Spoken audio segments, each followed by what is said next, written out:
Hey YouTube, what's going on? It's Saturday, March 5th. I'm out at the sugar bush. It's our first boil of the year. I was hoping to get out here last weekend, but we kind of got a cold snap that came around. The evaporator's already lit. And I can't really see the smoke, but I'll bring you inside in a minute. But I just lit it about 10-15 minutes ago, and I'm just emptying all my pails. Some are full, some are about half. There seems to be a lot of ice still. We've still had some pretty cold nights, so a lot of the buckets have 2-3 inches of ice in them still. Here's one. You can see the chunk of ice on top. But the sap's running again already this morning. It's about, I don't know, 10:30, 11 o'clock. So I've already emptied most of my buckets. I've got one full tank on the sugar shack and then another half tank here of sap. So it's about 150 liters. So stick around and I'll show you how I empty out my sap tank, and then I'll bring you inside the sugar shack to show you the... Okay, it's probably a little quieter now. The tractor's shut off. So I've got all my pails emptied, and I'm just about to transfer it into my tank. Here, let me switch my phone around. There we go. So my tank here. So this tank runs into the sugar shack and then runs into the float box on the evaporator.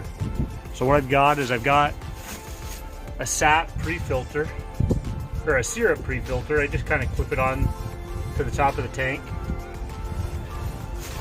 And then I've got just one of these 12-volt transfer pumps and an old truck battery. So I'll just pump it out of here, through the filter and into that tank. And then from there, it comes into the float box on the evaporator.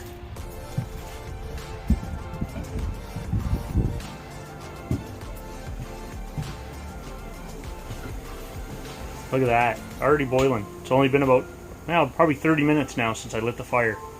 And we've already got a rolling boil in the back pan. Front one is just starting to steam. So this is where that line comes in. Comes into the float box. And you can see the float box is trickling already. So when that float box is trickling, that means we're losing water through steam in our pans already. So I'm going to go ahead and go back outside, and I'll transfer the rest of that sap into my main holding tank.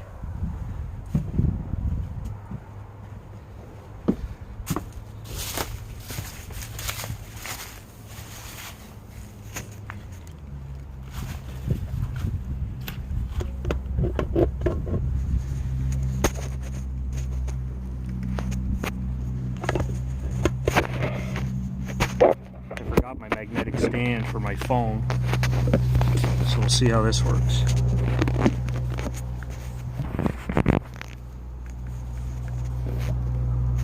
It's not appearing to work very good, is it? Oh, maybe this will work better.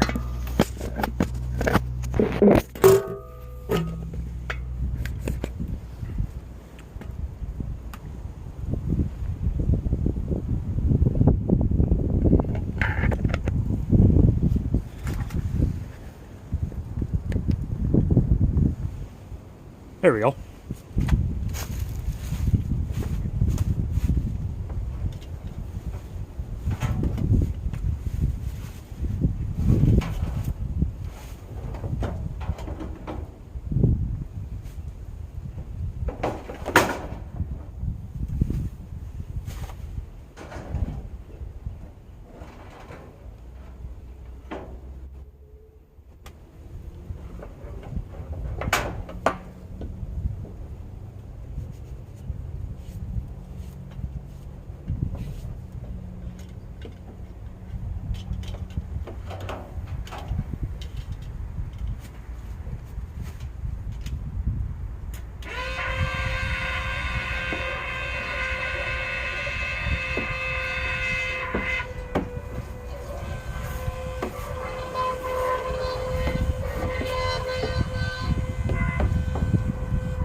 the O-ring was pinched in there.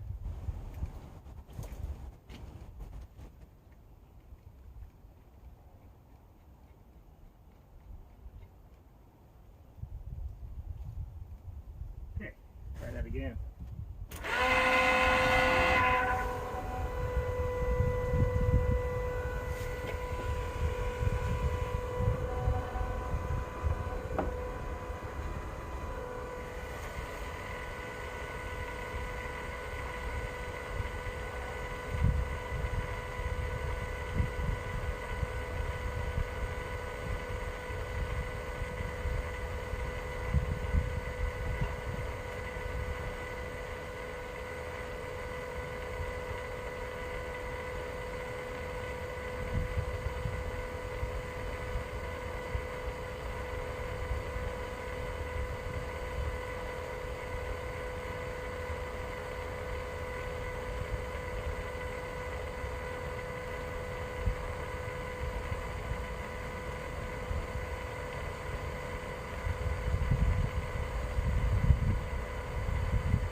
Alright, so as you can see, I had a few technical difficulties. One of the O-rings in the hose was pinched.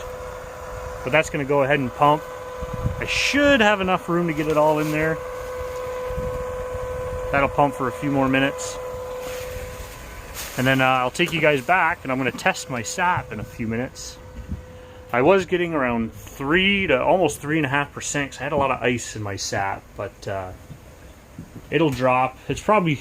realistically, the sap should be around 2.5%. Interesting enough, I did a few tests, testing the ice in my sap buckets to see, and the ice in my sap buckets was only testing at like under 1% sugar. Some people say to keep the ice, some people say it's no good, throw it away. I'm kind of with the it's no good, throw it away. Under 1% is hardly worth boiling. So I'll bring you guys back in. I got to reload the fire, and I'll bring you guys back when we start getting ready to draw some syrup off. I got all the buckets empty. The fire, the boil is just going awesome. I have some issues getting a hard boil on the front pan. Even if I build, I basically build the fire so it's touching the door, and it almost seems as if the draft is pulling the fire to the back of the evaporator. If there's anybody out there that has any advice on how to maybe help that, I'm open to any suggestions. It's working and it works great, but I would like to have a harder boil in the front pan if I could. Just to show you guys, the sap is running awesome. I emptied these pails this morning and you can see the line there. That's about an hour and a half, maybe 2 hours at the most of sap production. Some are more, some are less, but that's pretty good in my book. I'll show you guys what I mean by my front pan isn't boiling as hard. I come over to the sugar shack.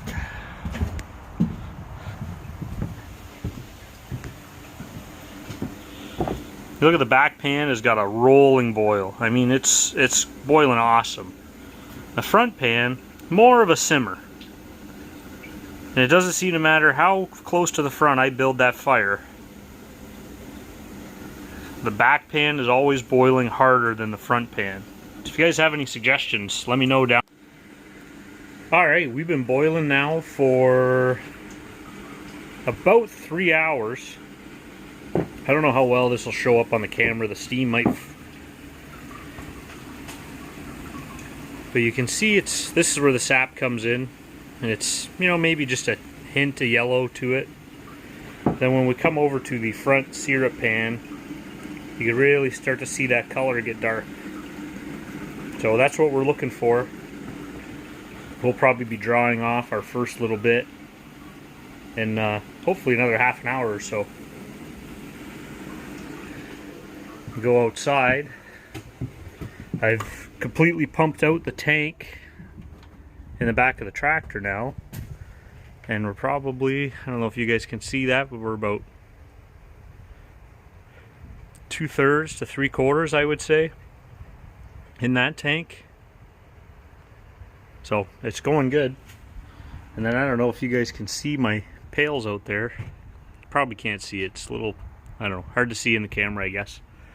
But they've all got 2 to 3 inches of sap in them after only a couple hours. That one right there has got like 4 inches in it. Later on today, we'll see. Hopefully later on today, I'll be bottling up a little bit once we get back home. Okay, we've been boiling for a few hours. I figured I'd show you guys a draw off, so you can see in there. See how fine the bubbles are? We're getting really close. I don't finish it 100% in here. I try to get it close. So if you look at my thermometer, it's about 1 degree underdone, 2 degrees underdone. So what I'll do is I'll just open this up, just a trickle.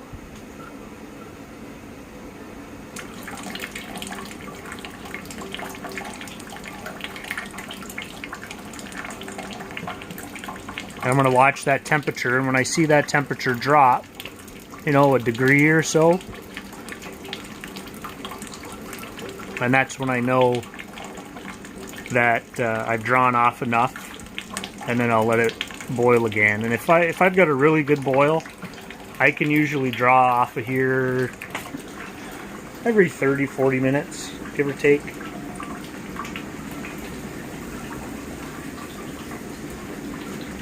But it's boiling really good. I've actually made a couple of small modifications to the firebox area. Kind of down in here on the inside, I added another row of fire bricks, which brought it out about 4 inches.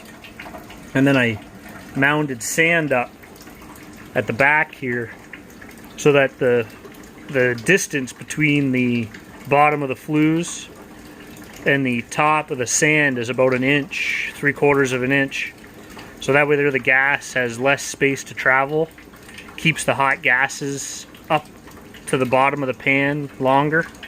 That was recommended to me by a few different people. because I was having some issues getting a really good boil in the front pan, but I mean, you guys can see there it is boiling awesome. I'm going to make the video of bottling separate. So this will be the end of this video. Thanks for watching. If you like the video, go ahead and give it a thumbs up. Share it with your friends and subscribe. We'd love to have you guys back. Thanks. Hey YouTube, what's going on? This is just going to be a real quick video of how I bottle it. So here is all of our finished syrup. We're over in my shop now. We're not at the sugar bush anymore. So this is everything that we drew down off of the evaporator. I put it back on the stove at home. Double check its consistency if I got to boil it for a few extra minutes or whatever the case. And then this is piping hot. I just took it off the stove 2 minutes ago, so it's 200 degrees-ish. Here I've got 2 pre-filters. And I use these little alligator clips just to help hold the pre-filters in place. An Orlon filter. And then this is a coffee urn. I got this idea off of Facebook. I wish I remembered who gave me the idea. But this works awesome for bottling. Plug it into the wall. You don't have to worry about overcooking your syrup again when you warm it up to bottle it. I just run my Orlon filter right down into there. Once it's completely filtered, bring it in the house, plug it in.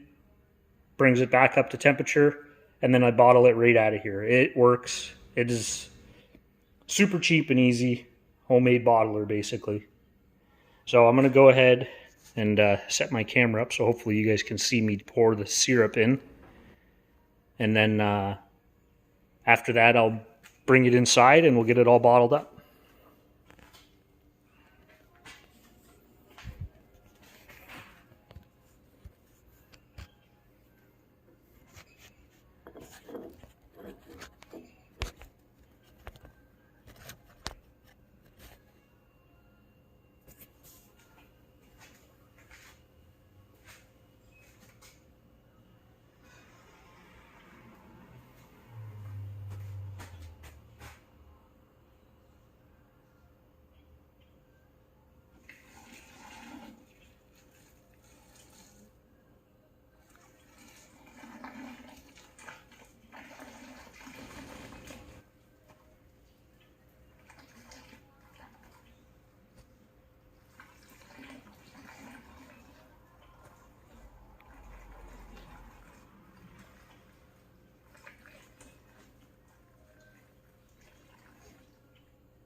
Okay, so now the syrup's in there.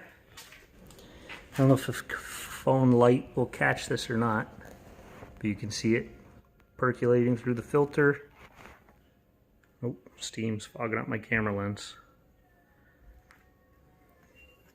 So I'll let this sit for probably 20-30 minutes usually to get it to all go through.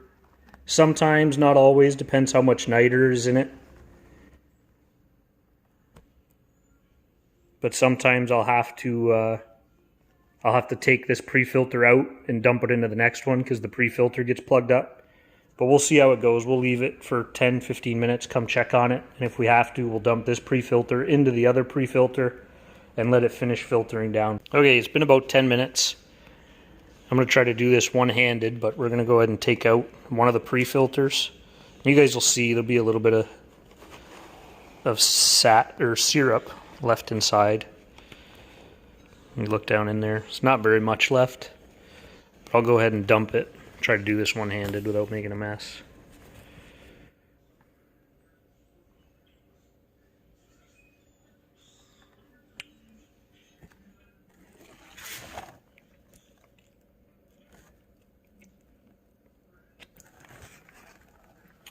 Yeah, that almost wasn't even worth dumping. There was like a tablespoon in the bottom. But you can see that's all niter caught in that pre-filter, which is, it's not going to hurt anything, but it looks bad in your syrup will be a little cloudy. And then you can see, I mean, it's hard to see, the lighting's not very good. But there's just a little bit left in there, left to drain down. We'll give it another 5-10. Okay, we're back in the house. The kettle's on, it's already up to temperature. You can see the syrup in there. We got about 10 cups. So that's pretty good. Orange light tells me it's up to temperature. I got my bottles. These are 375 ml bottles. I got my caps. So we'll go ahead and fill a few bottles.